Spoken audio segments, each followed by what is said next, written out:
Hello, Aaron Kubitz, personal trainer at Functional Aesthetics CC. A little out of breath here. Just got done doing everybody's favorite chest workout. So today I wanted to talk about some things that I was reminiscing about from my 20s when I was going through some hard times, as I think most people do in their 20s. I think you always have some form of struggles at various different points in your life. It's just different types. But I do think in the 20s, it is a time when you're really figuring a lot of things out, and there's a lot of struggles and stuff like that. So I was thinking, what keeps people from achieving their goals or taking the leap to go and even pursue their goals. And whether that's fitness or career. So some of this video is going to, relate to fitness stuff, and some of it's going to relate to just life in general. The first thing I was thinking was that I determined, that the point at where somebody will actually get serious about pursuing their goal is when the pain of staying where you're at is greater than the discomfort of going out and pursuing whatever it is that you want to achieve in life. And, because nowadays, you might not really like where you're at, but it might be relatively comfortable. You might be kind of bored with your job. You might not be fulfilled in your job, but it's not super painful. You might not like the way that you look. You might wish that you were leaner, more muscular, whatever it is, had more stamina. But, you can forget about that when you turn on Netflix and watch somebody else, being heroic on the screen or playing a video game or something like that, because your livelihood doesn't actually depend on you being fit and healthy and things like that. So that's why I say when the pain of staying where you're at becomes more than the discomfort of going and getting what you're after, that is when we make the change. I think that's also, why they have the quote of, the most difficult or dangerous person is the person who has nothing to lose, for that very reason. So today I want to talk about a little bit, kind of how, guys, once they get, 40 or beyond, stuff like that, generally when they start, noticing, wow, I just can't perform like I used to, and, start maybe, throwing in the towel on the fitness end of things, chalking it up just to old age. And some of the reasons for that, I think, also have to do with the planning part of things and stuff. You will, in your 20s, when you have plenty of energy, you're just working a job, maybe you're not yet married, so you don't have a lot of other responsibilities in your life, and so you have the extra time. You don't need to actually have a lot of motivation, and if you don't train, if you don't exercise, you could go, a couple months, not do anything, and then go out and play a couple hours of pickup basketball with your buddies. And the next day you'd probably be sore, but you're not going to be dragging yourself up the stairs. Fast forward, 20 years, and you could probably be laid up for a week or have an actual injury by doing the same sort of thing. And so you'll think, oh, I'm just too old. Well, things are kind of cumulative, our habits kind of make us. And, I think most people, but especially guys, they kind of like to pat themselves on the back for going out there and doing that really long run or, that grueling workout in the gym.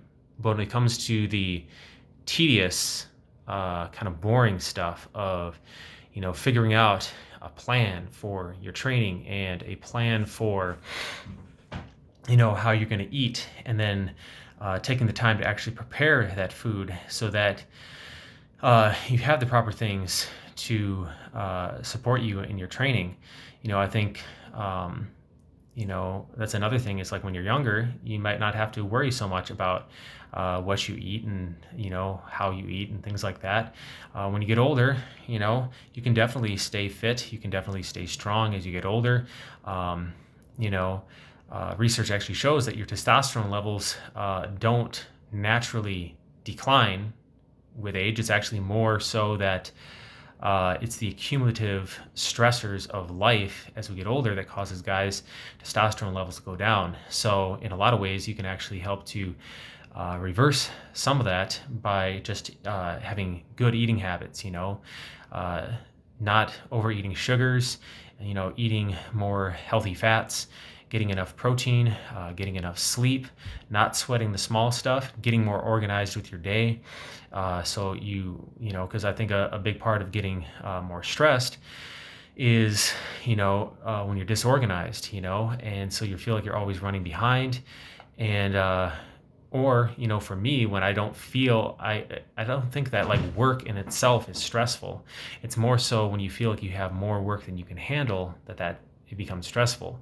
And I think when you stay fit, it actually helps you to have more drive, more energy, more clarity, and improve your memory so that you do feel like you are up to the task.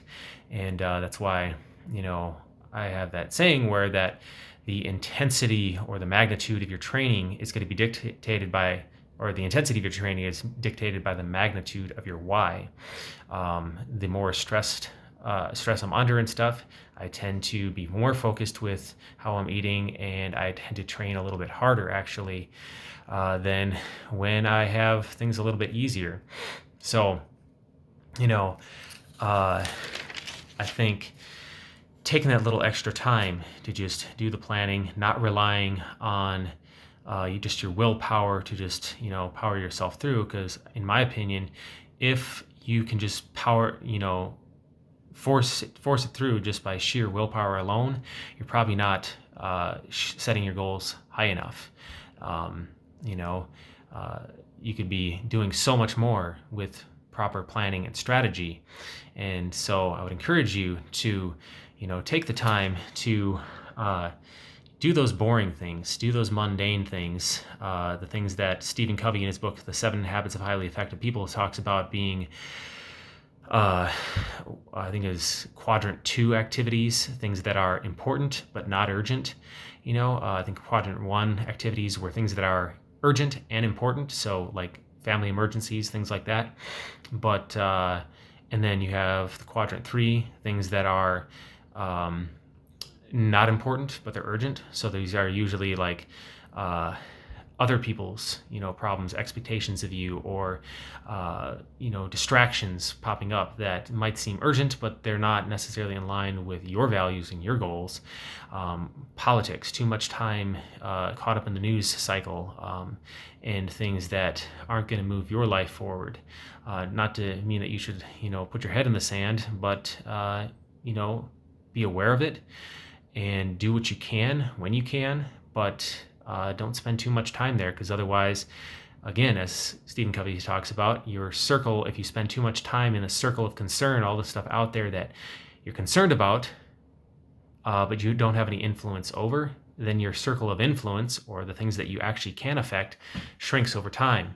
So kind of rambling a little bit there, but some of these things are, I guess, a combination of just having a little bit more discipline, which you can get that motivation to be more disciplined. One last story, I guess, before I wrap this up, because I kind of rambled. I started it off talking about how when the pain of staying where you're at is greater than the discomfort of going where you're going, that is when people tend to make the change.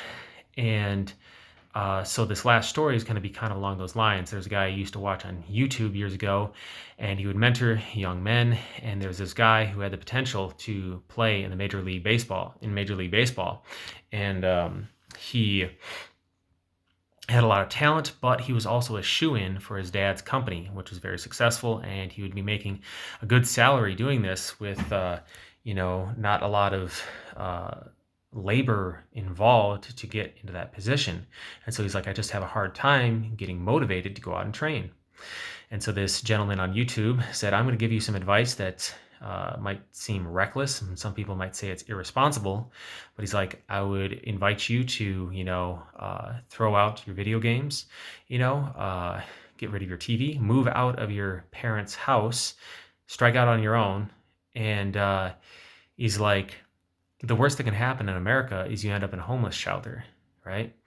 And so he's like, but guaranteed, you're going to have a fire lit under your butt, because it's up to you at this point to whether you sink or swim. So he's like, sometimes if that wolf isn't nipping at your heels like it was in the past, when you had to go out there and get your own food, when you had to work really hard for that, otherwise you didn't eat, that's a lot of motivation to do that. Nowadays, with a very little amount of energy, you can get all these things. And so, it's probably, we live more comfortably than any other time in human history. So sometimes you have to self-impose that, and that'll actually, determine, how serious are you about actually achieving your goals. And I think the closing quote here I want to leave you with is that the pain of discipline is nothing compared to the pain of regret. So, thanks guys for watching, and we'll see you all next time.